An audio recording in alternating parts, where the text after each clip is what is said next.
Okay, so again, once again, good morning class. So again, ang discussion natin, nakafocus siya ngayon sa dispute resolution and crisis incident management.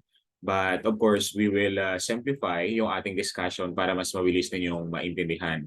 Of course, ito yung pinaka bagong subject sa board exam. Sa amin kasi before, wala kaming tinatawag na dispute resolution. Sa amin, meron kaming crisis incident management. But of course, we will simplify the class. So mamaya, from time to time, I will call names to answer the question. Okay?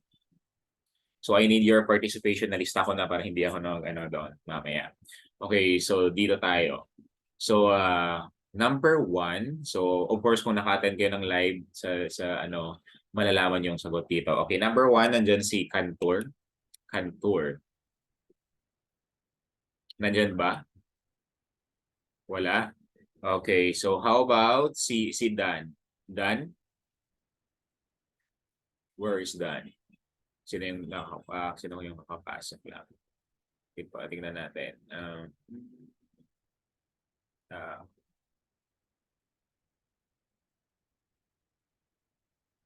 okay, huwag kayo mahiya kapag nagpapasagot tayo. Okay, how about si Hana? Hana, nandyan ka? Makain po, coach. Ay, kumakain siya. Sige, mamaya balikan natin si Hana. How about Jamaica? Jamaica? Jamaica? Nandyan ba si Jamaica? Wala rin. Baka hindi available. How about si Jong? Si Jongjong. Kamusta si Jongjong? Sir, good morning, sir. Good morning. Sige, pakibasa nga. What are the three faculties of man? Okay, so ayan. What are the three faculties of man? Sige, sa tingin mo, sa tingin yung class, what are the three faculties of man? Sige, lagay niyo sa comment section. So lahat sumagot ano lang kahit kung ano yung naiisip niyo. So wag mahiya baka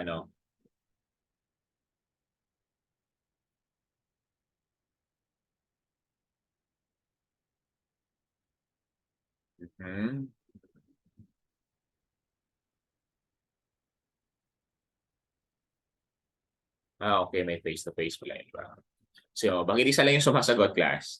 Okay, so WIS, very good. Okay, so the three faculties of man, class, take note that is WIS. Okay, baka sa amin kasi tanong yan nung board exam.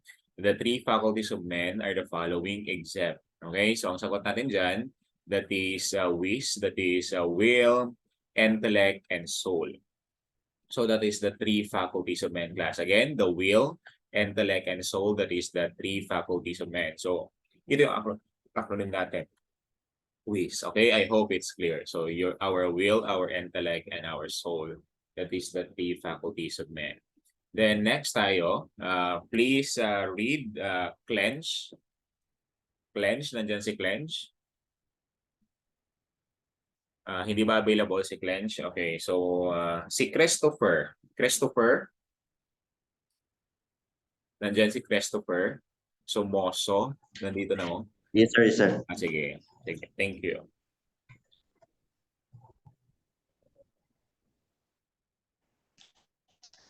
Ay, yun pala. It is considered to be one of the best telephone negotiation. It is considered to be one of the best telephone negotiation. A, DSLR. C, Android. B, walkie-talkies. D, desktop. Okay, so what is your answer, class? Okay, so it's very very common to na question sa board exam or paulit-ulit ng tinatanong.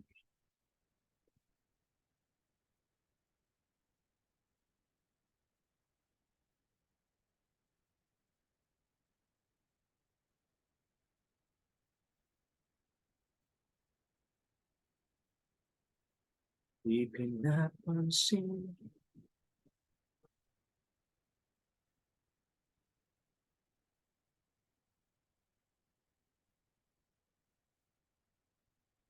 Okay, so ang sagot nila, walkie-talkies. Okay, bakit may Android?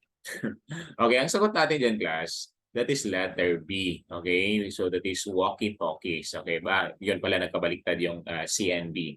Okay? That is walkie-talkies. So first class, that is still considered as one of the best telephone negotiation techniques. Hindi natin pwedeng gamitin ng Android. Okay? Kahit nasa modern na ano na tayo, desktop or DSLR. Okay? So mga ano lang yan sila, mga distractors. So again, ang walkie-talkie is still considered as the best telephone negotiation. Okay, next tayo. Okay, sorry. Dito tayo. So, they are responsible. Nakita nyo na yung sagot, no? So, ako na lang yung magbabasa. So, they are responsible in carrying out the assault operation whenever negotiation fails. So, ibig sabihin, in terms on the negotiation, when the negotiation fails during the negotiation process class, if nag-failed yan, of course, sila na yung maging activated. Automatically, mag-activate na sila or i-activate natin sila. Of course, alam na alam natin yan, that is the tactical team. Again, the tactical team, they are responsible in carrying out assault operation whenever negotiation fails. Tactical team ang tawag natin dyan. Hindi naman natin pwedeng sabihin o hindi natin pwedeng isagot sa negotiating team, di ba? Of course, sila na ngayong nag-negotiate, so baka pati sila yung ma-activate. Of course, hindi. Of course, judges, hindi then mediator. Ang sagot natin dyan, that is letter B. Very obvious, that is tactical team. Okay, next. How about si Stephen? Stephen, pakibasa ng tanong. Person held as a security for the fulfillment of certain terms, A. Hostage taker, C. Offender, B. Hostages, D. Abuser. Okay, so what is your answer, class, on the comment section, please?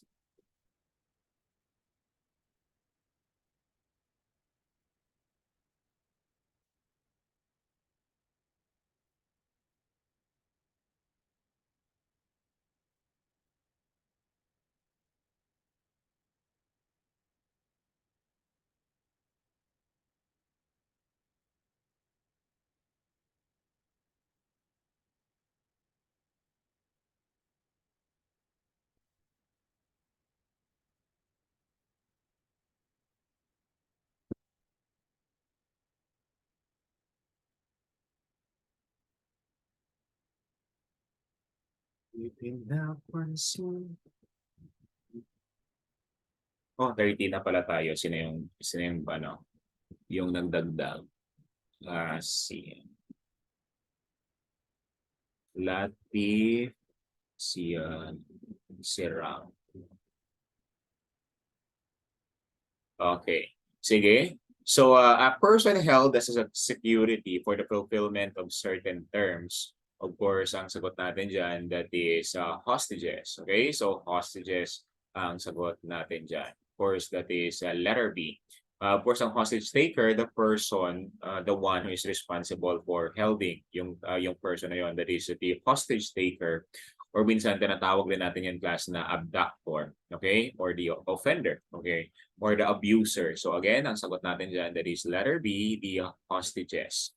So yan yung tinatawag natin na hostages. Okay, next tayo.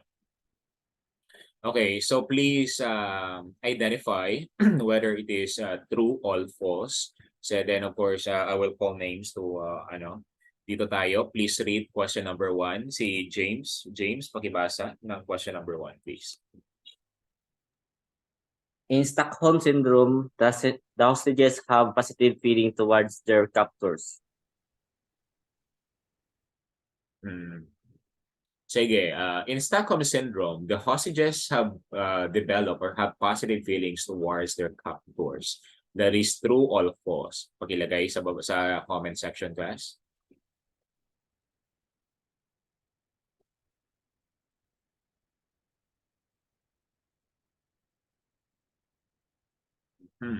So yung 30 na, so dapat mag-participate kayo, class.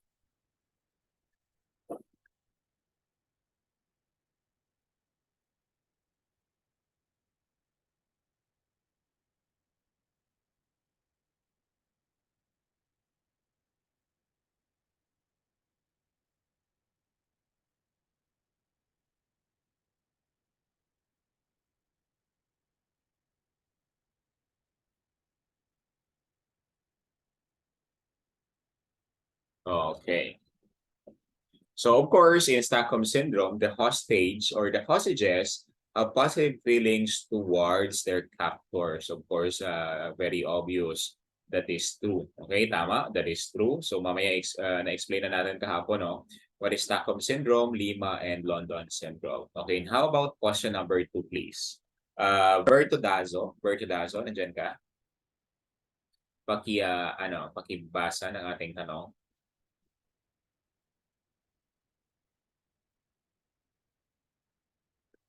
Nandiyan si Berto Dazo.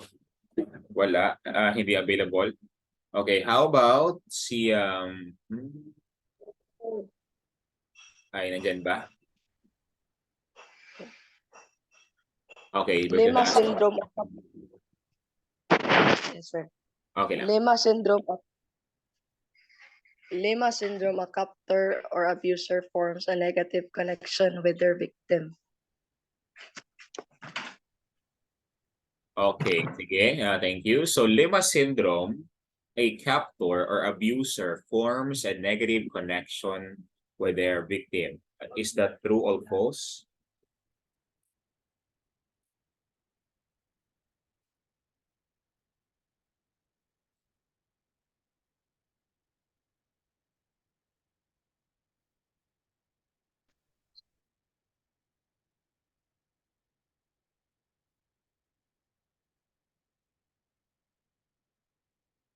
Okay, ang sagot natin dyan, that is, of course, in Lima syndrome, a captor abuser forms a negative connection with their victim. Of course, that is false. Okay, so that is false, class. Kasi again, sino yan? Okay, anong syndrome yan, yung ini-explain dito, class? Anong syndrome to? Kapag yung captor or abuser o yung hostage taker nakadevelop siya ng negative feelings towards their victims. Ano yan? Okay, that is London Syndrome. Okay, very good. Okay, how about next question? Latif. Latif, nandyan ka. Are you available or hindi? Hindi. Okay, how about si Rang? Rang? Nandyan si Rang? Wala ba? Wala si Rang?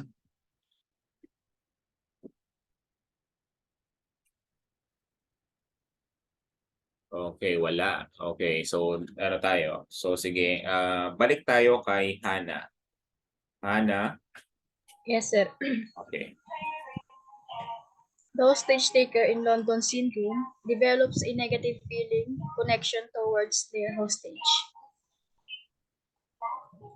Okay, so what is your answer, class? Okay, the hostage taker in London syndrome develops a negative feeling or connection towards their hostages. So what is your answer?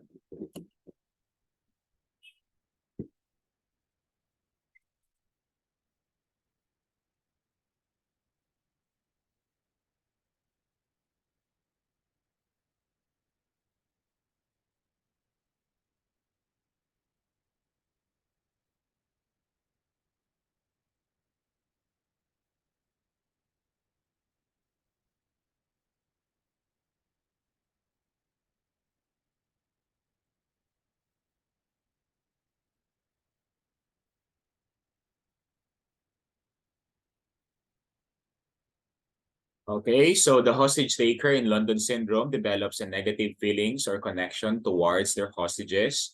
Of course, that is true. Okay, that is true. So kapag nakadevelop siya, class, ng negative feelings or connections towards their hostages, ano yung magiging epekto niyan? Ano yung magiging epekto dito kapag sa London syndrome?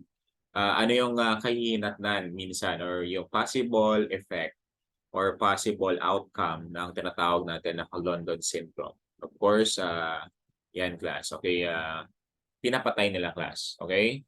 So, it will be harmful, of course, sa mga hostages. Kasi minsan, kasi nakadevelop na nga or iritang-irita na or stress na yung abductors or yung hostage taker. Kaya minsan, pinapatay nila yung kanilang mga hostages. Okay? So, yan. under the London Syndrome. Okay, ulitin natin. Pag sinabi nating Stockholm Syndrome, ang Stockholm Syndrome, yung hostages, nakadevelop siya ng positive feelings towards their captor or their abuser. Kaya minsan, or naiintindihan nila yung sitwasyon or bakit ginagawa ng mga hostage taker yung illegal activity na yon. Then minsan, hindi na siya hahantong sa pag-file ng kaso. While ang sa tinatawag natin na Lima Syndrome naman, okay, sa Lima Syndrome naman class, ang baliktad naman yan. Okay, so ang Lima Syndrome, ang hostage taker naman or yung abductor or yung abuser naman ang nakadevelop ng positive feelings towards their hostages. Kaya minsan hindi nila sinasaktan and of course pinapakawala nila. While in London Syndrome naman, that is the opposite of the Stockholm Syndrome wherein yung hostage taker or yung abductor, nakadevelop siya ng negative feelings or connections towards their hostages. So that is minsan pinapatay nila or ang kakantungan niyan, papatay nila yung kanilang mga hostage. Okay, next tayo. Okay, so again, ayan, explain na natin yan kahapon. Okay, then of course, ito yung tatlo na yan. So next tayo. Okay, so dito tayo. Please answer si Jongjong. Yung tatawagin ko na ng class yung si Hannah, Jong, Christopher, Stephen, James, and Bertadazo para wait lang. Yan sila para continue tayo. Yung iba kasi siguro baka may baka sa trabaho. Okay, Jongjong, pakibasa. Do not open the demand or never adjust a demand is the cardinal rule in hostage-taking situations. Do not open the demand or never adjust a demand is the cardinal rule in hostage-taking situation. Okay, sige, what is your answer, class?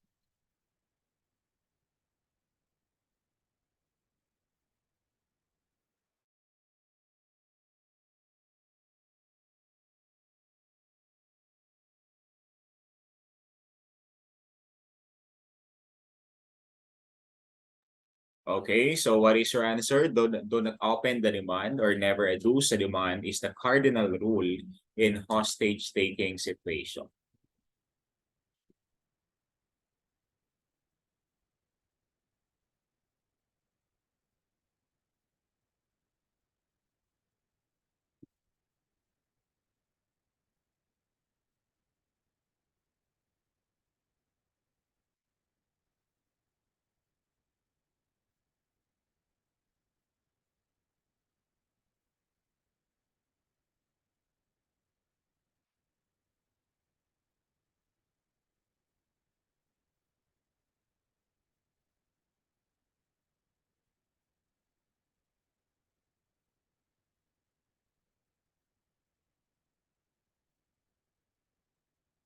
Okay, so ang sagot natin, okay. Sure na sure kayo Okay, ang sagot natin dyan, that is false. Okay? Ang do not open the demand or never adduce a demand, that is the golden rule in hostage-taking situation. O, di ba? Nagra-rush na naman kayo. Kaya ang sagot niyo mali. So again, that is false. Okay, this is the golden rule in hostage-taking situation. Tandaan nyo the golden rule in hostage-taking situation, do not open the demand or never adduce a demand. That is the golden rule in hostage-taking situation. Nakuha ninyo? Nakuha nyo ba? Nakuha na? Okay, so yan. Okay, very good. So yan. Bakit kayo nagmamadali? Okay, next question tayo. Okay, after ni Jongjong, si Christopher naman. Christopher, please read.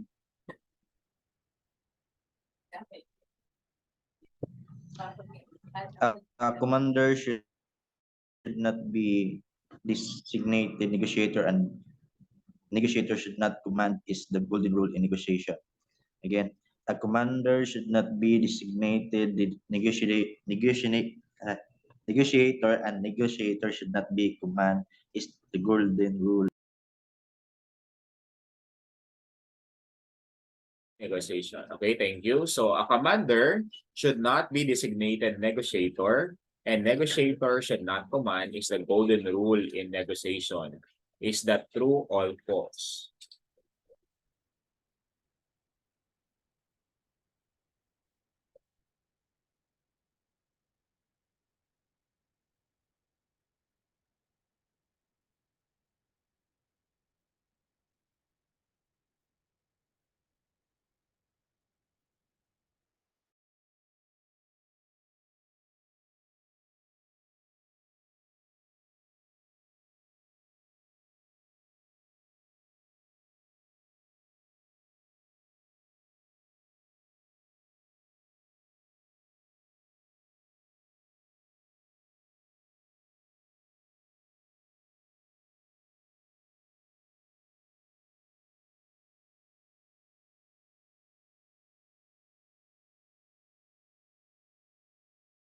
Okay, so saan yung iba?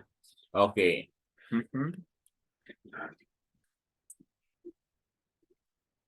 Medyo kinakabahan ako sa inyo yung mga sagot ninyo.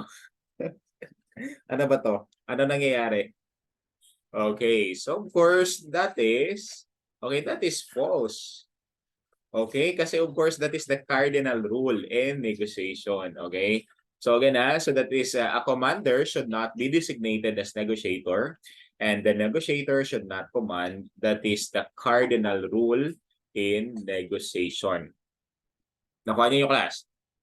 Again, the cardinal rule in negotiation, class, that is a commander should not be designated as negotiator, and the negotiator should not command. That is the cardinal rule in negotiation. Okay? Ang golden rule naman natin na tinatawag, class, do not open the demand or never adduce a demand. Nakuha ninyo? Okay? Nakuha ba, class? Naintindihan? Nakuha ninyo? Bakit nagkamali kayo? Anong nangyayari? Ano nangyayari sa inyo? Okay, so yan. Baka nakatulog pa kayo. So yan. Okay na. Sige. Thank you. Sige, let's proceed now sa next. Okay, so yan. Dito tayo. The purpose of crisis management is the salvari vitas or to save lives. Of course, basically that is yes.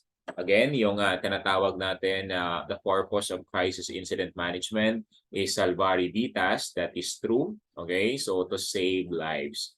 Kasi di ba, salvari, to save lives. Salvari vitas, to save lives. Okay, next tayo. Okay, so dispute. Okay, so we will explain now what is dispute.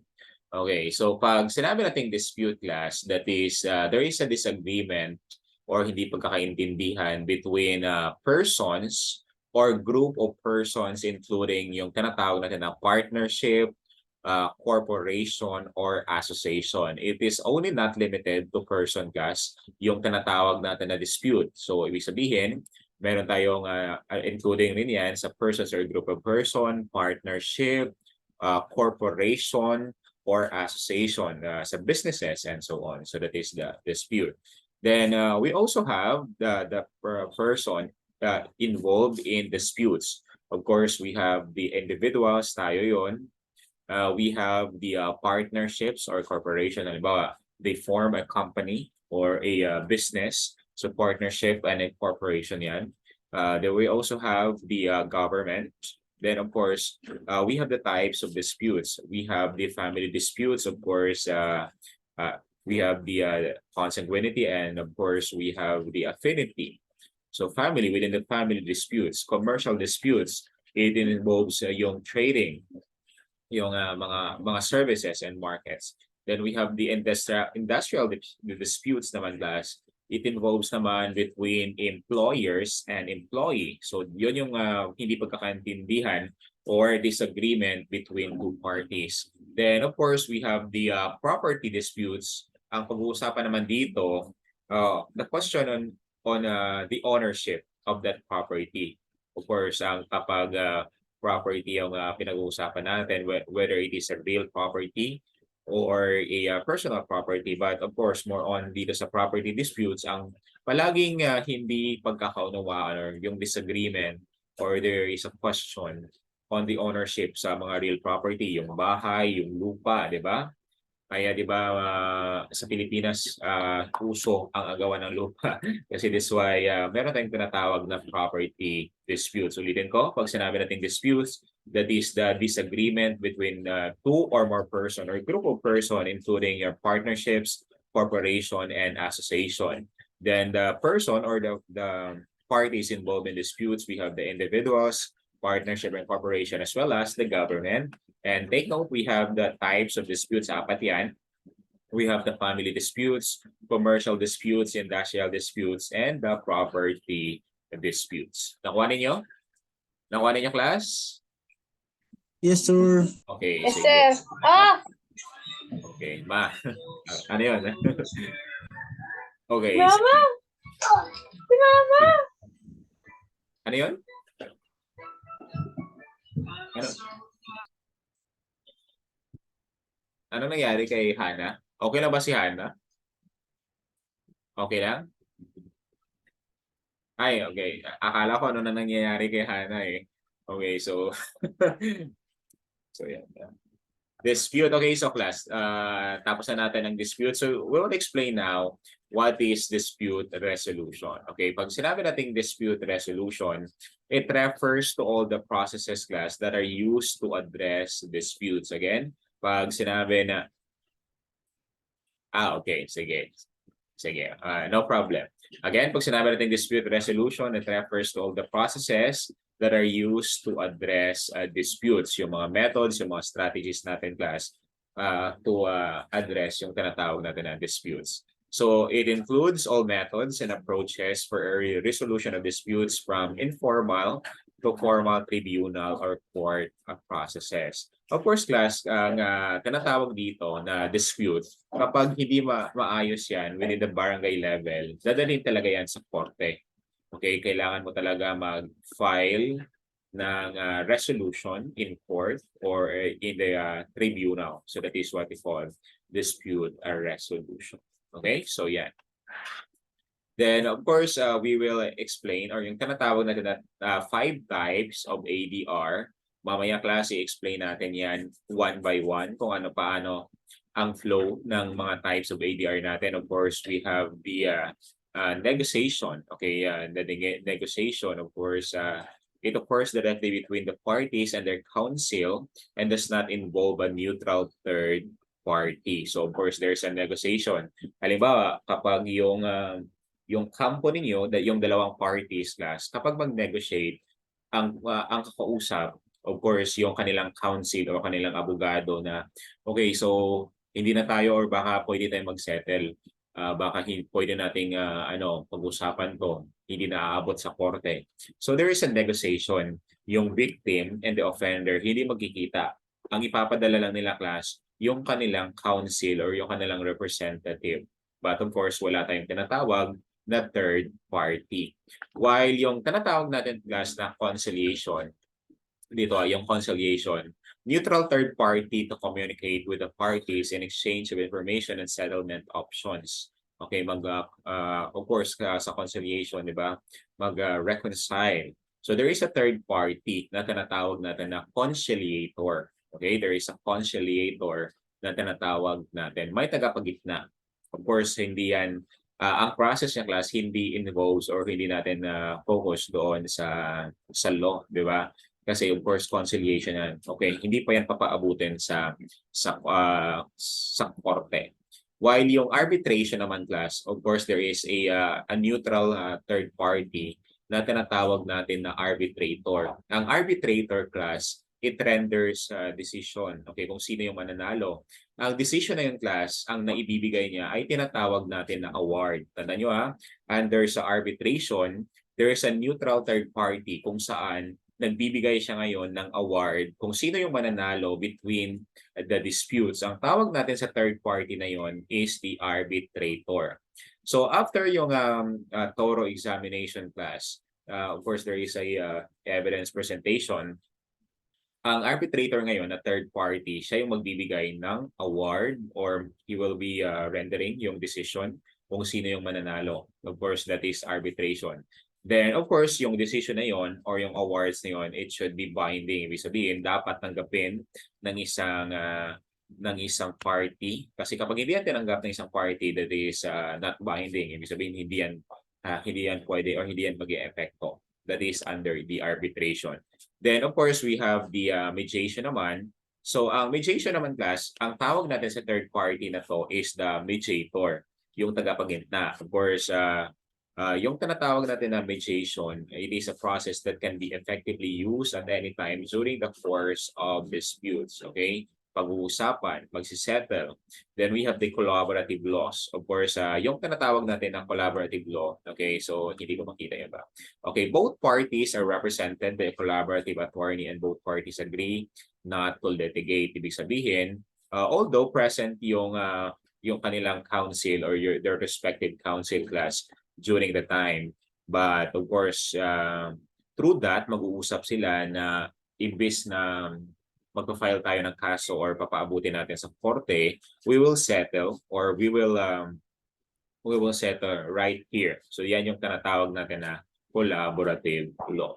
Ibig sabihin, both parties are represented by a collaborative attorney and both parties agreed not to litigate. Okay, hanggang dito lang. Whatever kung ano yung pag-uusapan natin, hanggang dito lang yan, hindi na tayo aabot sa tinatawag natin na filing of cases in appropriate tribunal or court. So yan class, yung 5 types of ADR. So I hope meron na kayong naunang idea. So mamaya, i-explain natin yan further, yung process talaga ng ADR. Okay? So yan. Nakuha ba? May nakuha kayo? So dito tayo. Okay, hindi ko makita yung kayo tsura ko. Kasi, okay, so dapat makita natin kasi, okay. So, parang face-to-face pa rin. So, of course, i-explain natin una what is arbitration. So, pag sinabi nating arbitration class, again, meron akong nabigay kanina sa inyo na paunang So, ang arbitration, it is a procedure in which a dispute is submitted. Of course, by agreement of parties to one more arbitrators. Again, arbitrators ang tawag natin class sa arbitration or yung third party, yung tagapagitna, who make binding decision on a dispute.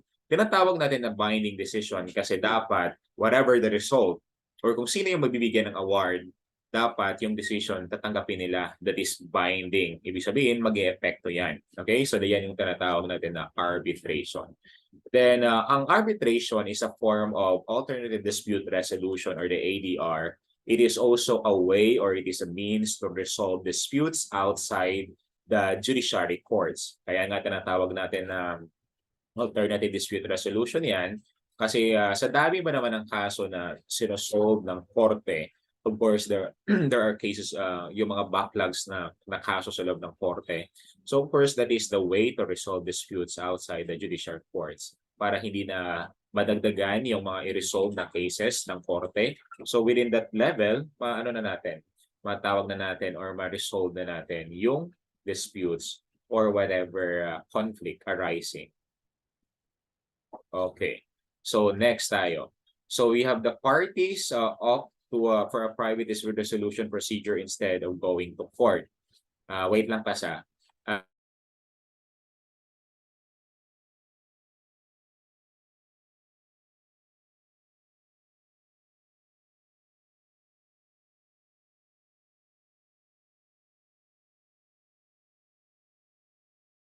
Again, ulitin natin.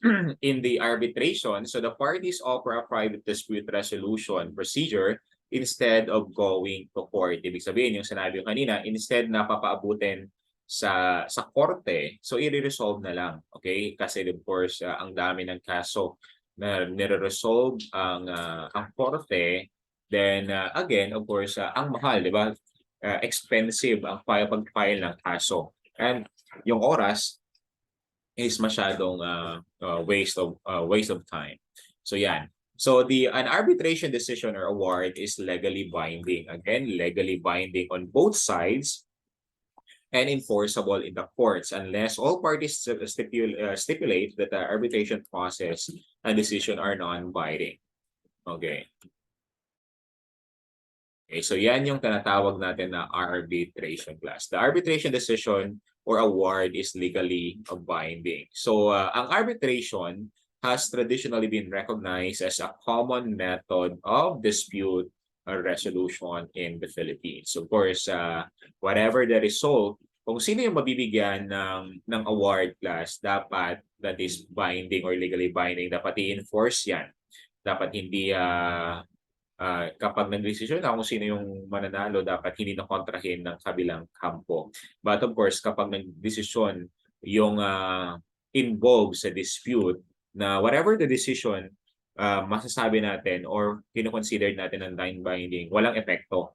Okay? So kapag walang epekto yan, class, of course, pupunta talaga kayo sa loob ng korte. Doon kayo mag-file ng kaso. Kasi, again, hindi na settled. That is what they call under the arbitration. Nakuha niyo? Okay. So, sige, pakibasa nga, James, ulit. What is arbitration? Arbitration is a procedure in which a dispute is submitted by agreement of the parties to one or more arbitrators who make a binding decision on the dispute. Arbitration is a form of ADR, a way to resolve disputers outside the judiciary court. The parties for the private dispute resolution procedure instead of going to court. An arbitration decision or reward or award is legally binding on both sides and enforceable in a court unless all parties stipulate that the arbitration process and decision are non-binding. Arbitration has traditionally been recognized as common method of dispute resolution in the Philippines, as stipulated in Articles 2028 to 2046 of the Philippine Civil Code. Thank you. That is arbitration. So again, ang arbitration class, sino yung tagapagitna? Of course, tinatawag natin yan na arbitrators. Kung sino yung mananalo, of course, yun yung tinatawag natin na awards. Okay? Yun yung tandaan yung class awards. Ibig sabihin, siya yung nabigyan ng award or siya yung nabigyan, siya yung nanalo. Okay? But of course, class, iba yan naman yung tinatawag natin. Are you familiar with the arbitration case filed by the Philippines versus China on the West Philippine Sea? Familiar ba kayo doon? Okay, kung sino yan ang mamayari ng West Philippine Sea. And then, of course, yung ICC or the International Criminal Court on sa mga seas or class, kung sino yung mamayari. Of course, di ba, ang nabigyan ng award, ang nanalo doon ng Pilipinas. But bakit kaya, class? Okay, tanongin ko kayo Sige, baka may idea kayo. Bakit kaya hindi gi-honor ng tinatawag natin na China yung award na binigay ng korte o yung international court natin? Bakit ayaw nilang sundin? Bakit, class? Ano sa tingin ninyo? Ano sa tingin ninyo, class? Bakit hindi nila in-honor yung awards na yon given by the court or by the international tribunal? Bakit? What is the reason behind, class? Bigyan niyo ako ng magandang explanation bakit hindi nila gi-honor yung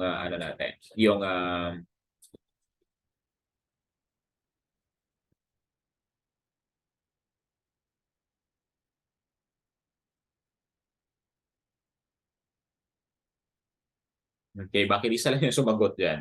Sige, lahat sumagot, class, para tingnan natin yung mga ninyo.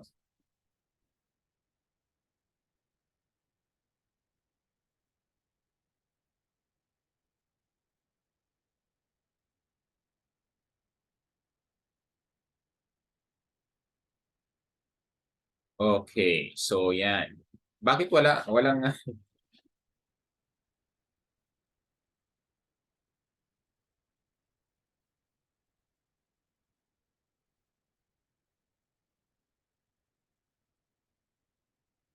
sino yung sumagot? Isa lang?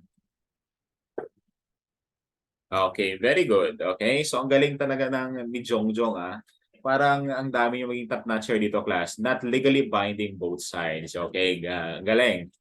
So, yun ni class yun yung explanation behind that one. Okay? Ibig sabihin, hindi kasi legally binding both sides. Ibig sabihin, hindi tinatanggap ng China yung desisyon ng korte ng ICC or the International Criminal Court.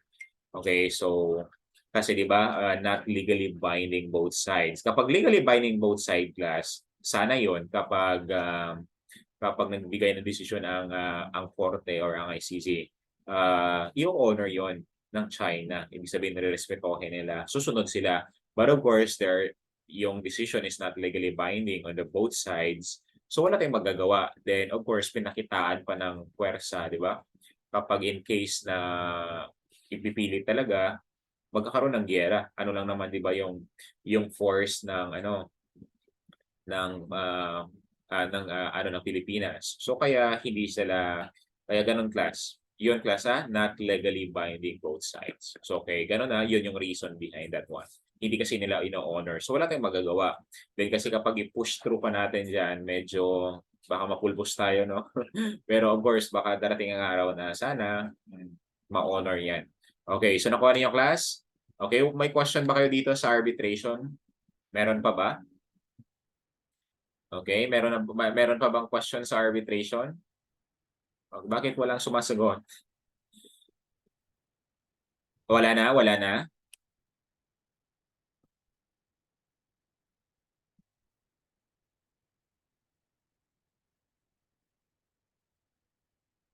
Okay, so yan. Okay, good. Okay, next tayo. So isa-isahin talaga natin class yung bawat ADR na to para mas ma-retain sa utak ninyo. So we will discuss now yung tinatawag natin na mediation. Okay, so ang mediation, of course, it is essentially a negotiation facilitated by a neutral third party. Okay, sino yung tinatawag natin class?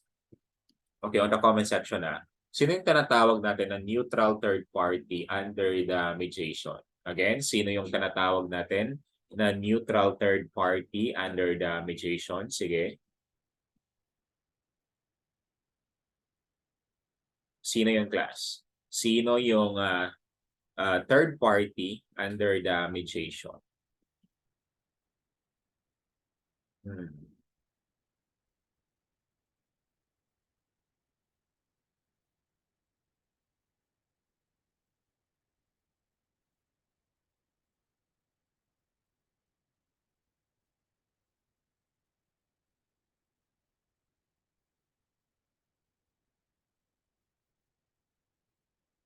Okay, so let's proceed. Let's explain. Of course, ang tawag natin dyan, the third party is if sa barangay, si barangay captain. Okay. Of course, ang term na ginagamit natin doon is the mediator. Okay, mediator class. Okay, mediator. Okay, of course, the mediation is structured interactive process where an impartial third party assists disputing parties in resolving conflict through the use of specialized communication and negotiation techniques. Of course, mediator. Yung neutral third party na tinatawag natin as the mediator, siya yung tagapagitna. Ibig sabihin, using specialized negotiation techniques and specialized communication techniques, nagkakaroon ngayon or yung tinatawag natin na disputing parties, nire-resolve ngayon. Pinag-uusapan or pinagre-reconcile or yung pinapakalma muna, okay, para ma-resolve yung conflict arising during the conflict or the resolution of a conflict.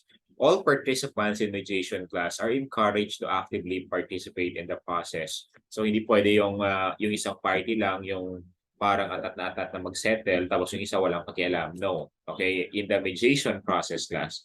Okay? So dapat lahat ng parties should have active participation in the process. Okay? That is mediation. So, okay? Nakuha ninyo? Sige nga, pakibasa ulit si Stephen. Pakibasa ulit Stephen. Mediation is essentially a negotiation facilitated by a neutral third party. Mediation is a structured interactive process where an impartial third party assists disputing parties in resolving conflict through the use of specialized communication and negotiation techniques. All participants in mediation are encouraged to actively participate in the process. Okay, thank you. So that is mediation class. Ibig sabihin, para ma-resolve ang conflict using communication and negotiation techniques, the participants in mediation are encouraged to actively participate in the process using or facilitated by a neutral third party na tinatawag natin na mediator. Okay, next. Okay, dito tayo. Okay, dito naman tayo ngayon class sa tinatawag natin na conciliation. Okay, ano naman yung tinatawag natin na conciliation? So, ang conciliation is an alternative out-of-court dispute resolution instrument. Of course, that is also one of the alternative dispute resolution. So, yan, it is an alternative out-of-court dispute resolution. Next, of course, like mediation, conciliation is a voluntary, okay, flexible, confidential, and interest-based process. So hindi dapat hindi yan siya malaman or hindi yan pwedeng i-broadcast kasi that is confidential in nature and interest-based process. It must be voluntary. Then the parties seek to reach an amicable settlement with the assistance of the conciliator who acts as a neutral third party. Again, class, under the conciliation, meron naman tayong tinatawag na conciliator dito sa conciliation. Siya yung tinatawag natin na neutral third party.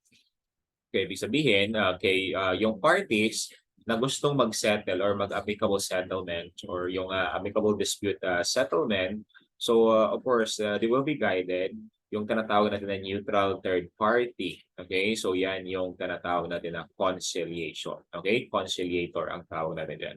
Alternative out-of-court dispute resolution instrument. Okay? So yan, conciliation.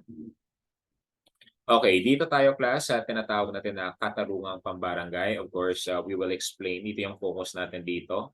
Yung background, the basic principles, the subject matters, the exemptions, and of course, the venue. Okay, ang pag-uusapan natin yung katarungang pambarangay or yung tinatawag natin na barangay justice system. Okay, the barangay justice.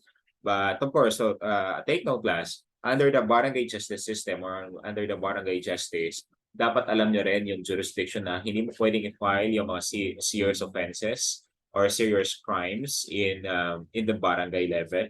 Okay, about rape. Hindi mo pwedeng pag-usapan yan sa barangay class. Okay? That is not the jurisdiction of the barangay. Ang mga barangay level or barangay justice system, okay, magbigay nga kayo ng mga disputes na pinag-uusapan sa barangay.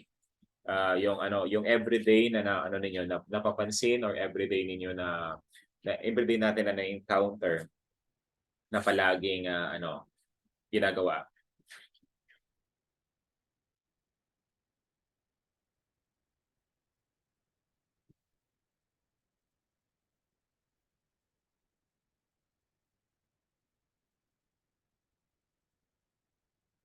Okay. Away marites. Away mag-asawa, utang. 'Di ba? Lahat pinasomon ka, no? Okay? So yan. Naka-1. Okay, ano pa? Okay, yun class, utang. Kasi 'di ba, wala daw na nakukulong sa utang kaya ang kakapal ng mukha ng mga nangungutang, no, hindi nagbabayad. Nanguha ng manok. Tama. Okay, nanguha ng manok, ano pa? Yung pato. Lahat, di ba? So, yun yung class yung mostly na sinisettle sa barangay level. Nagpaparinigan sa Facebook, di ba? Nagpaparinigan sa Facebook tapos magpa-file sa barangay kasi siya daw yung tinutukoy. Ano pa? Ang dami, no? So, ang dami talaga class, ang daming tinatawag natin na okay.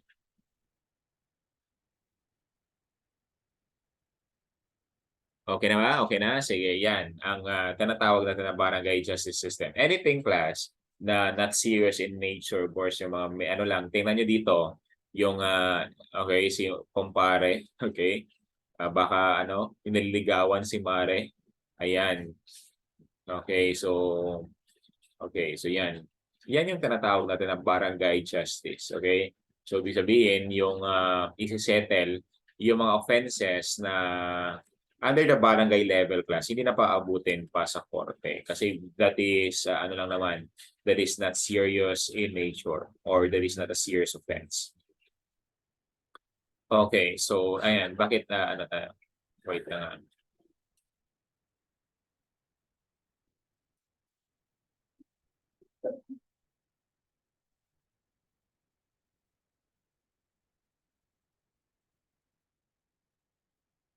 Bakit ano to? Hindi ko na ano, i-stop share ko muna. Kasi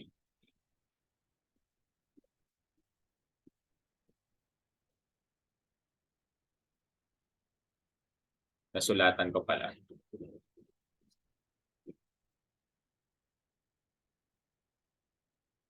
So, ayan.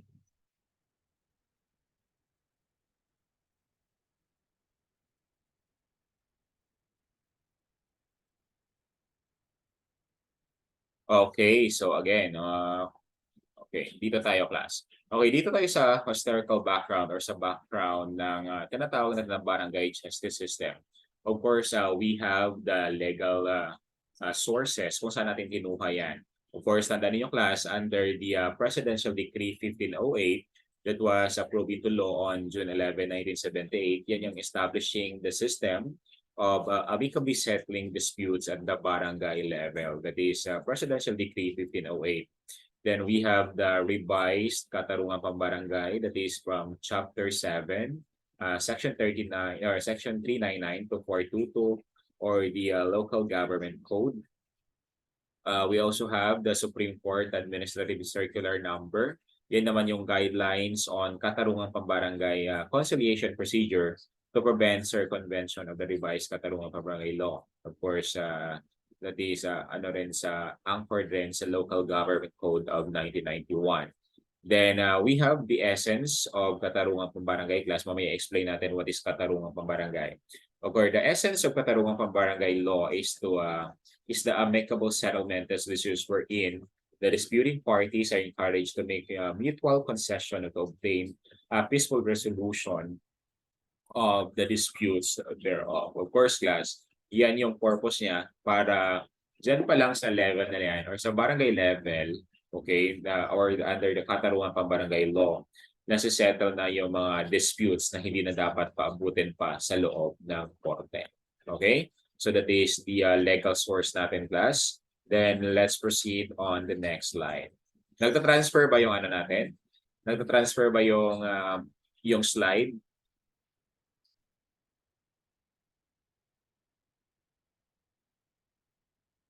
Nagka-transfer yung slide natin, class. Paki-check daw.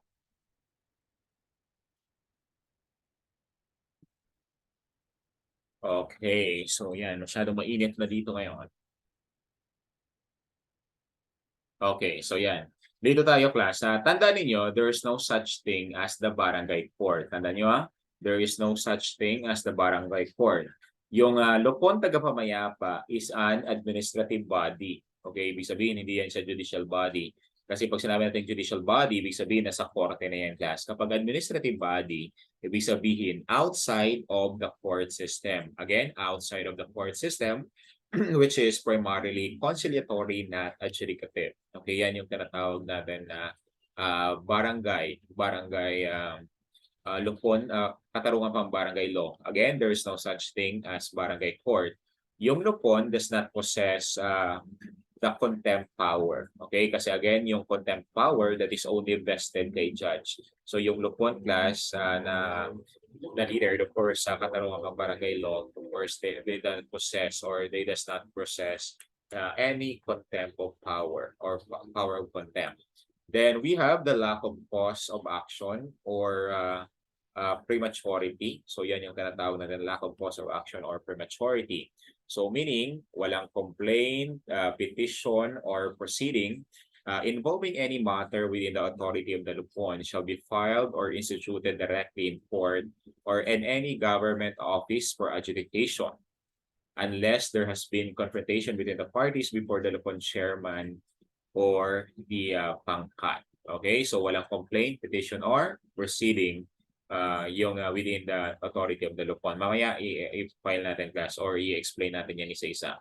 Then, tandaan ninyo, under the barangay law class or under the katarungan pang barangay law, no lawyers allowed. Hindi pwedeng magdala ng lawyers during the settlement, okay? The parties must appear in person without the assistance of the council or representatives, okay? So, tandaan niyo, of course, they will not be represented by a lawyer or a council. But tandaan niyo, class, under the barangay law, pwede ba present or pwede ba halimbawa, pwede ba in attendance yung tinatawag natin na lawyer during the halimbawa settlement? Pwede ba mag-appear ang lawyer? Yes or no? Halimbawa sa board exam, tinanong, during the alternative dispute resolution settlement, pwede bang mag-appear ang lawyer during the settlement? Yes or no, class?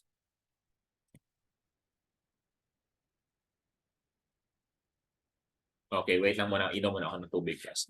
Sagot lang.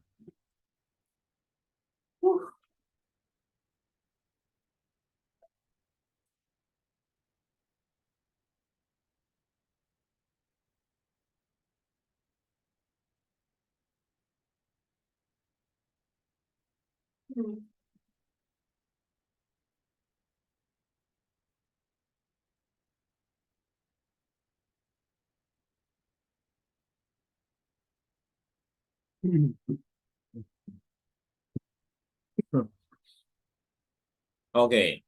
So, sinabi ninyo or yung sagot ninyo is no.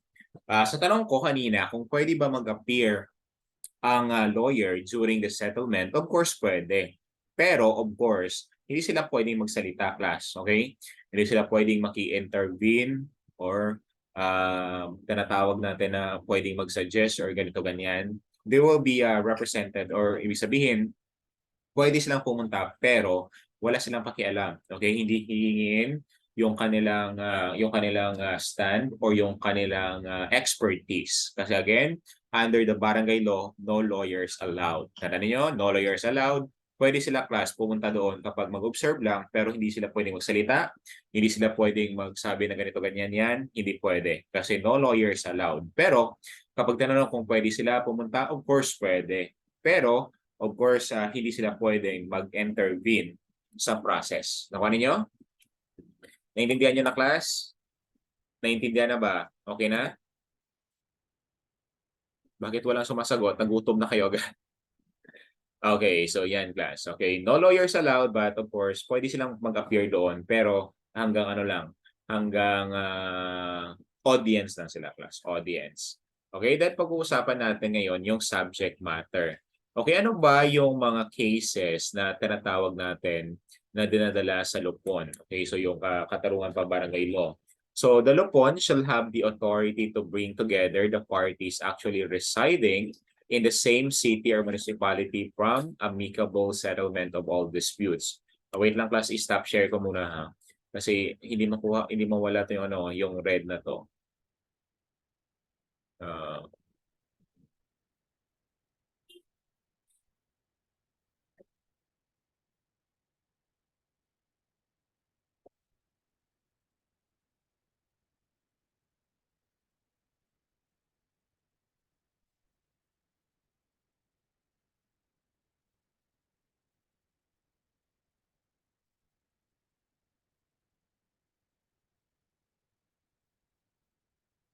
Okay, ito, class. Okay, so yan, nakuha na. Okay, dito tayo. So, ito yung mga cases, class, na dinadala natin. Of course, there is a amicable settlement. Of course, number one, where one party is the government or any subdivision or instrumentality thereof. When one party is a public officer or employee and the dispute relates to the performance of his official functions, ito yung mga exemption, class, na hindi pwede. Okay, for amicable settlement of disputes, except offenses punishable by imprisonment exceeding 1 year or a fine exceeding 5,000 pesos, hindi yan papasok sa tinatawag natin na amicable settlement.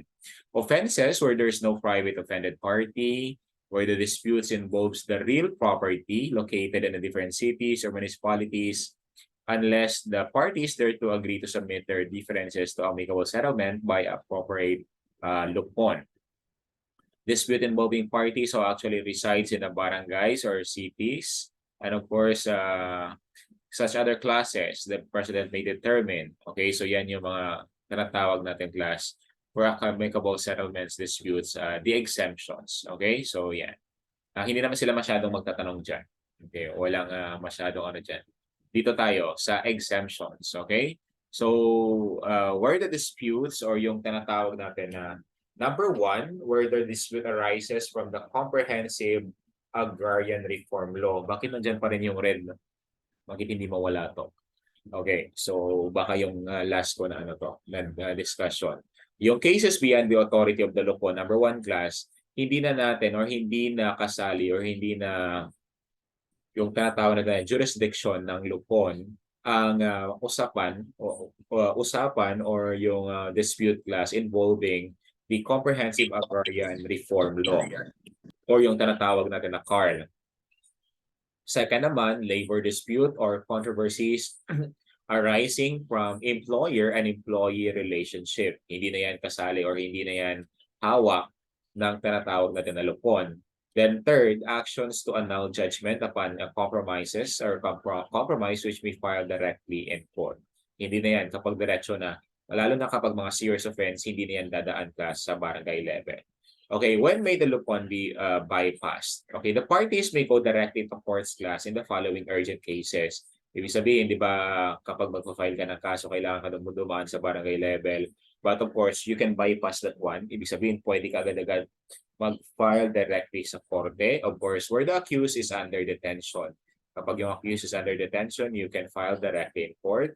Where a person has otherwise been deprived of personal liberty, calling for the habeas corpus proceeding. Ibig sabihin, there is, kumbaga, kinulong siya without legal grounds. So that is, nag-request siya ng habeas corpus for indefinite imprisonment. So that is habeas corpus. Ang third naman, when the actions are coupled with provisional remedies such as preliminary injunction, attachment, support credenti, and the like. Okay, the statute of limitations and so on. Ito yung class yung mga cases na pwede ka nang mag-file directly class sa korte na hindi na kailangan dumaan sa lupon or sa tinatawag natin ng barangay. Okay, so yan. Then dito tayo. Of course, we have the venue. Of course, pag sinabi natin venue class kung sa legality, it talks about the geographical division, the place or where the trial and hearing should took place. Dito naman sa barangay level class, meron tayong tinatawag na venue. Okay? So ang venue, so the dispute is filed in the barangay where the respondent resides. Kung saan siya, okay, kung saan yung respondent naninirahan or sa isang barangay, doon ipa-file ngayon ang disputes. Kapag nagkataon naman, if there are two or more respondents, okay, again, second na, when if there are two or more respondents, kung saan nakatira sila in different barangays within the same city or municipality, so saan natin ngayon ipa-file ang disputes. So ang dispute class will be filed in any of the barangay where the respondents reside at the option of the complainant. Ibig sabihin kasi dalawa yung there are two or more respondents in. So meaning, mamimili sila ngayon class kung kaninong barangay at magsiset sila na doon sila mag-file ng complaint. That is the venue. Then we have the special rules on venue. Of course, number one class, kapag it is arising at the workplace, of course, kung halimbawa nagtatrabaho kayo sa company or sa private company, so saan natin ngayon ipa-file ang kaso? So ipa-file natin ang kaso class or ang disputes sa barangay where the workplace is located. Okay? Halimbawa, nagtatrabaho kayo sa General Santos City. Okay? So, tapos magkasama kayo sa Jollibee, nagtatrabaho. So, saan kayo magpa-file or saan magsisettle? Sa barangay kung saan situated ang workplace ninyo or ang Jollibee Corporation. So, yun class, ang tinatawag natin na arising at the workplace. Then second, arising at the school or institution where the parties are enrolled.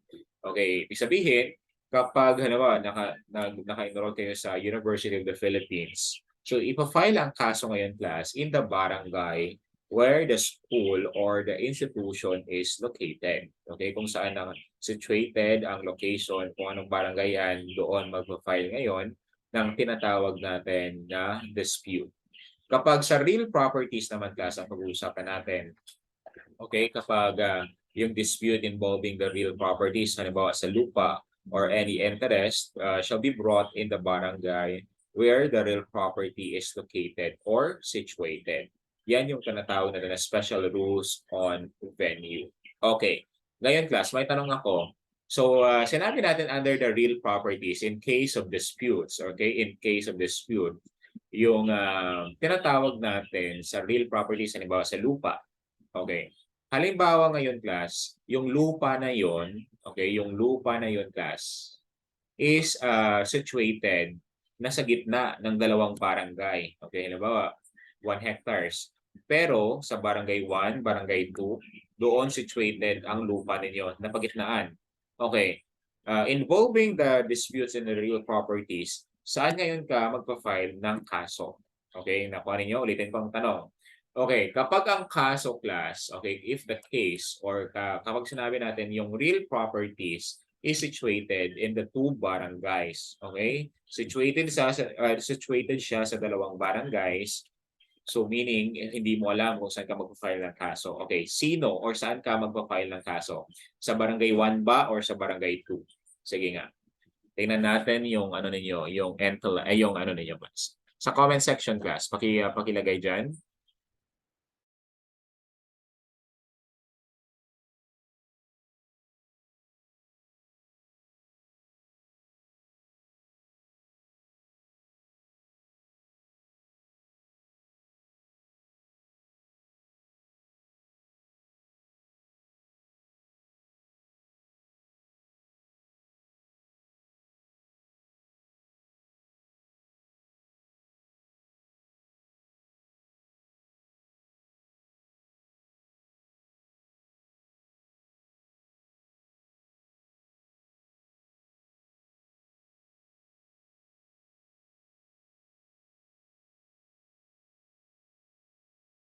Okay. Bakit 4 lang sumasagot? Okay, bakit 4 lang sumasagot?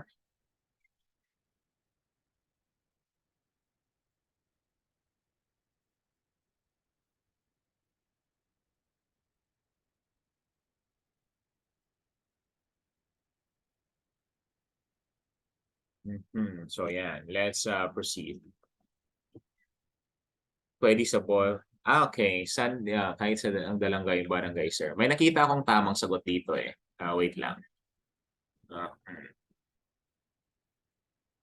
Sino to?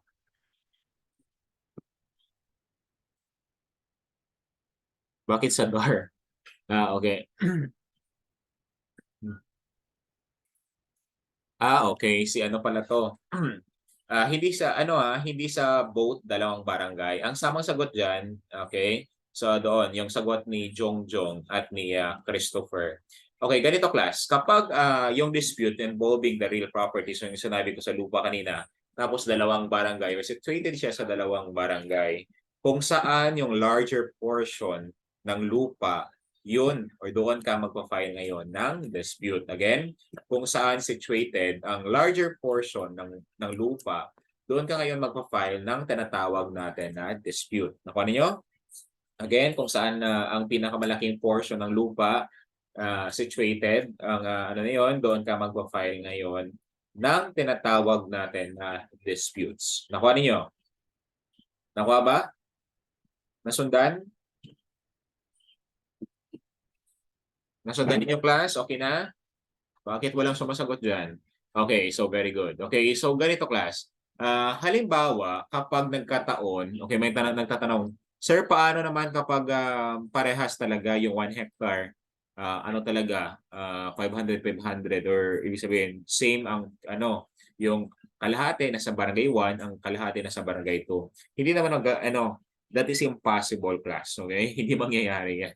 Meron talaga yung lalamang, okay? So kahit konti. So gano'n na. So do not question the question. Answer right away. Okay? So gano'n ang niyo, gagawin niyo. Okay, so bakit nasusulat si Jamaica? Huwag yung sulatan ng screen class ah. Okay, next. We have, of course, the katarungang pambarangay or justice system. Of course, we will discuss, class, yung tinatawag natin na lupon. Okay? So, dito tayo. So, lupon. Okay, so we have the lupon tagapamayapa. Okay, so sa katarungang pambarangay law. So, ang lupon tagapamayapa, class, take note, ang composition niya, number 1, the punong barangay or the barangay chairman as the lupon chairman. Ulitin natin. Yung lupon tagapamayapa, the punong barangay as the lupon chairman. Then 10 of the 20 or 10 to 20 members ang composition ng lupon tagapamayapa. Then third, barangay secretary as the lupon secretary. Yan yung tinatawag natin na lupon tagapamayapa.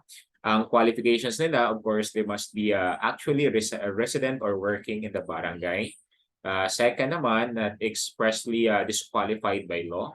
Third, possessing integrity, impartiality, independence of mind, sense of fairness, and reputation of probity. So that is the composition of the lupon tagapamayapa class. Again, ang chairman is the barangay captain. 10 to 20 members, and barangay secretary as the lupon secretary. Okay, next tayo. So dito tayo, class, ang disqualifications para maging member ng lupon tagapamayapa, of course, number 1, minor, incompetent, convicted of a crime involving moral turpitude or your serious offenses. Elected government official, they are not allowed to become or to be a member of lupon tagapamayapa. Then active member of the Armed Forces of the Philippines class, also not allowed in the lupon tagapamayapa. Ang term of office ng lupon tagapamayapa class shall serve for 3 years unless terminated by death, resignation, transfer of residence or the place of work, or withdrawal of appointment by the punong barangay. So of course, ito class yung notice to institute the lupon. So ayan, sinabi natin kanina, in compliance with Section 1A, ayan, the lupon, the person I'm considering for appointment are the following. Of course, yung punong barangay, yung tinatawag natin na mag-appoint yan. Okay, so yung mga pangalan, of course, punong barangay. So, nakalagay dyan, important, this notice is required to be posted in the 3 conspicuous places in the barangay for at least 3 weeks. So yan, of course, yan yung notice for constitute the lupon. Ibig sabihin, open na, okay, for any appointments. Then ito yung appointment class kapag you will be appointed or you will be appointed as the lupon or lupon tagapamayapa.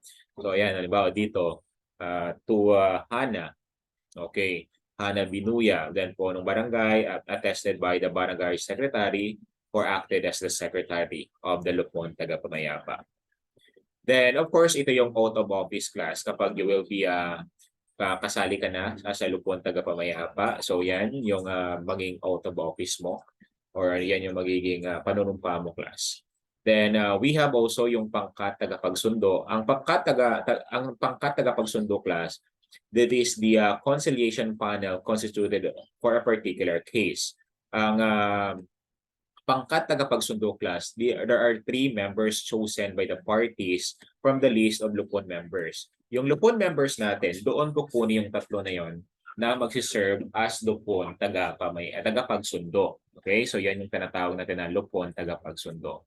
Okay, so yan. Ang disqualification, of course, relationship, bias, interest, or similar grounds. Okay, so yan. Then we have the lupon, the benefit of the lupon members. Of course, yung lupon members class will serve without compensation. Wala yan silang bayad, wala silang sahod.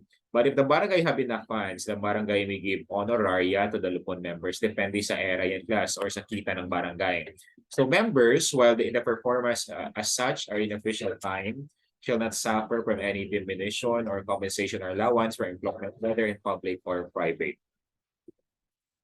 Members and their children and entitled class for the scholarship grant in a state college or universities kapag member ka ng lupon.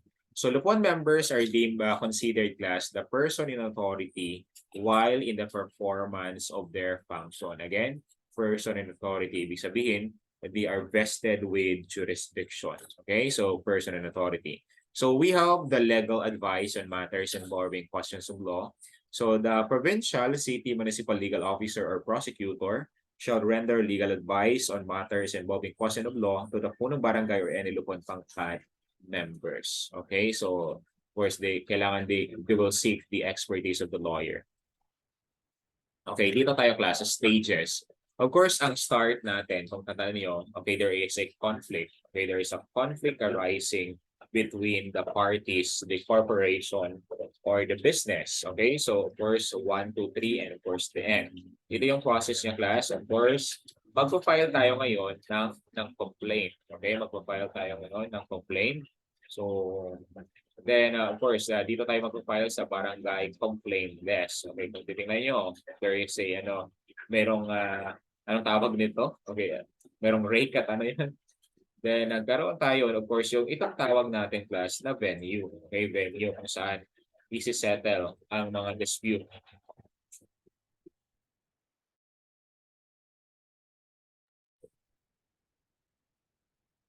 Then, of course, we have the mediation. Okay, so ang mediation, na-explain natin kanina, that using the third party, yung tinatawag natin na mediator. Okay, so yan, of course, pag-uusapan, class. Ito si mediator. Ito yung conflicting parties sa pag-uusapan na para hindi naaabot sa court proceeding. Then, of course, we have, okay, so kapag nag-settle na, of course, that is the end of the what we call mediation. Okay? So, yan. Then, of course, dito naman tayo, okay, there is a problem between the two parties. Then, magkakaroon tayo ng conciliation. Okay? Meron tayong conciliation. Okay, ang conciliation, ibig sabihin, meron silang representative na dalawa. Ganito, it will serve as conciliator. Okay, conciliator sa class. Ito yung dalawang two parties. Then after that, kapag nakapag-settle na, of course, that's the end, okay, of our of the discussion. Okay na, hindi na magpa-file ng kaso. Then after that, meron na naman problema, class, when it comes to halimbawa, kung ano yung problema nila. Then after that, ayan. So yan, yung tinatawag natin na conciliation. So bakit dito, class? Balikan natin bakit dito meron ng judge, okay? Kapag 'di ba it is the end of the discussion. Kapag hindi pa na-settle, of course, class, aabot na 'yan ngayon sa court proceeding. Ipa-file mo na yung kaso sa korte. So that's the time. Ganun, class, yun yung process natin. Okay? So yan. Okay, dito tayo sa mediation. Of course, ang mediation, we have, of course, the filing of complaint and filing of fees.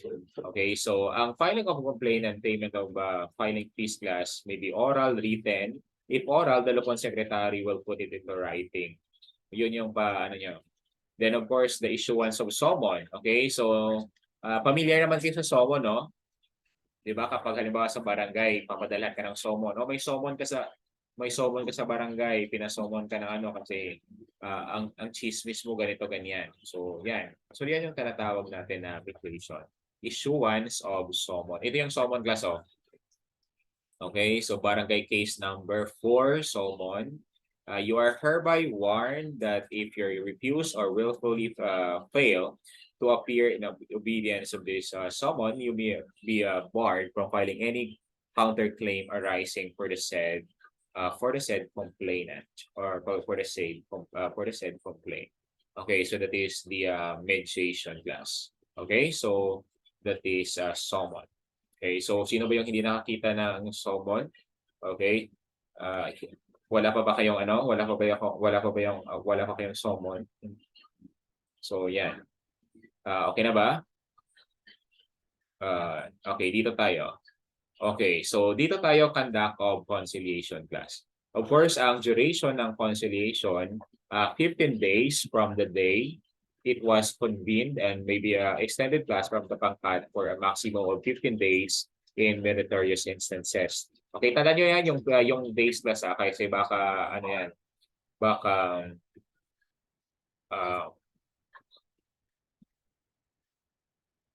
Okay, so yan yung conduct of conciliation, di ba?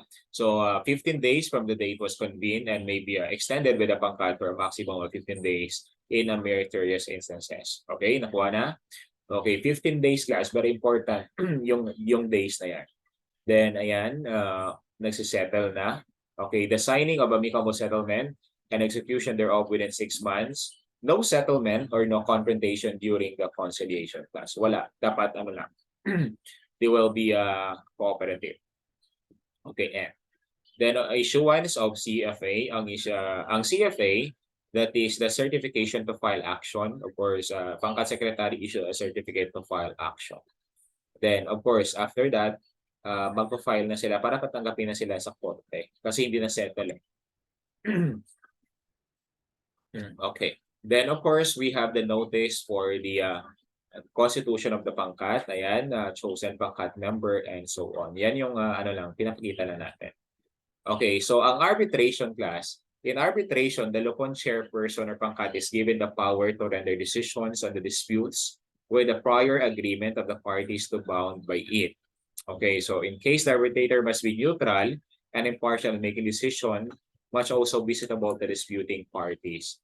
Ibig sabihin class, dapat yung arbitrator na magbigay ng decision or arbitration cases, dapat neutral din siya. Kasi kapag hindi siya neutral, of course, pwede siyang sampahan ng kaso ng tinatawag natin ng isang party kapag walang neutrality, merong bias na nangyari.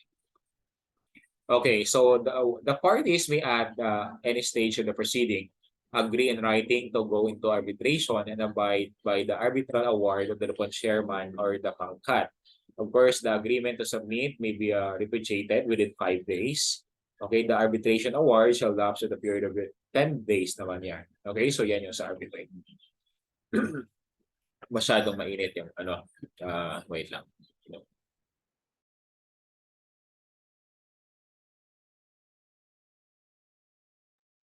Okay, again, so yun yung tinatawag natin na arbitration class. Okay, so again, ang binibigay dyan yung award. Okay, the arbitration award, ayan ibig sabihin kung sino yung mananalo, agreement for arbitration, and so on.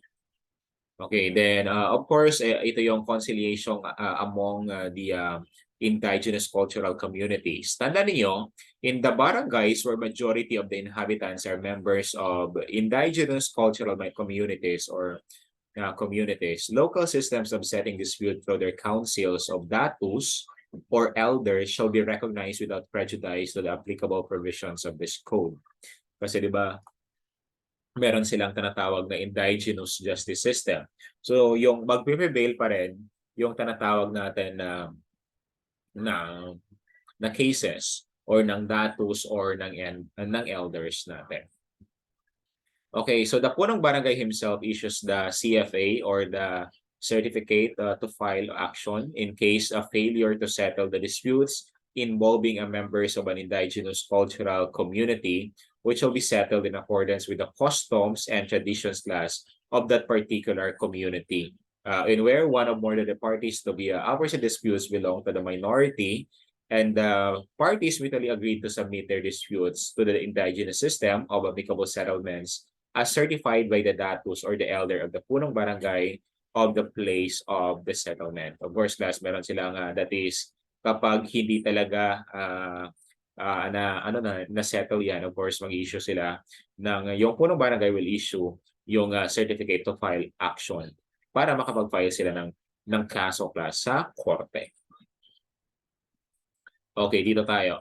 So, of course, we have the conduct of mediation. So, duration is 15 days. Duration is 15 days. Suppose the parties willfully fail to appear without justifiable reason during the mediation. So, of course, ang mangyayari sa kanila, okay, the complaint, the Lupon shall dismiss the complaint kapag they fail to appear. Then direct the issuance of an attest of certification to bar the filing of action in court in any government office. Hindi na sila pwedeng makafile ng kaso sa loob ng korte kapag they failed to appear without justifiable reason.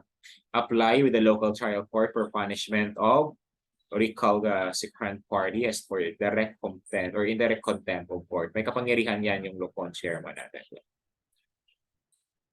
Then, of course, yung respondent naman, the response chairman shall dismiss the respondent counterclaim kapag they fail to appear without justifiable reason. Then direct the issuance of a test or certificate of the bar to filing the respondent counterclaim in court of the government office. Ibig sabihin, hindi na sila makapag-counterclaim or ibig sabihin, hindi sila pwedeng makarespond. Kasi of course, they failed to appear sa duration of 15 days na yan. Then set a date for the parties to appear before him for constitution of the bangkan. Ang conduct naman ng mediation, of course, we'll already discuss that. Ayan. Naulit lang yan kasi. Okay, so ayan. Dito tayo, class. Only natural persons may be parties to a dispute under the Katarungang Pambarangay Law. Tandaan niyo, class, meron tayong tinatawag na natural persons and juridical persons. Ang natural persons yan, tayo yon. Okay, sino naman yung tinatawag natin na juridical persons? Kasi sinasabi dyan, only natural persons may be parties to a disputes under the Katarungang Pambarangay Law. Sino naman yung tinatawag natin, class, na juridical person?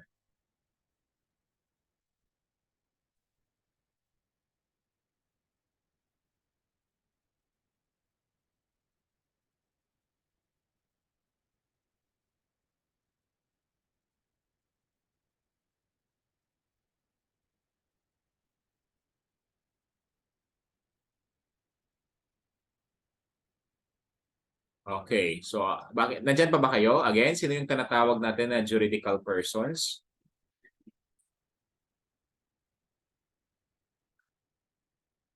Okay, sino yung tinatawag natin na juridical persons, class? Bakit walang sumasagot?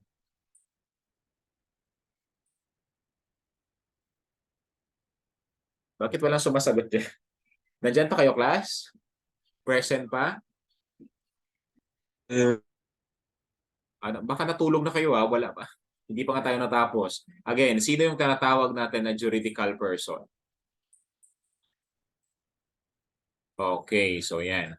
So ang juridical person, class, of course, they are not actually a natural person, kaya juridical person. Of course, tinawag sila ng juridical person, class, kasi they are created by law. Okay, ano ba? Yung mga company, okay, tao rin sila, pero tinawag sila ng juridical person, class. They are created by law. So, under the Katarungang Pambarangay Law, limited lang ang tinatawag natin na pag-file. Labas. Wait na. Okay, so nawala yung signal. Patas. Ambot ka?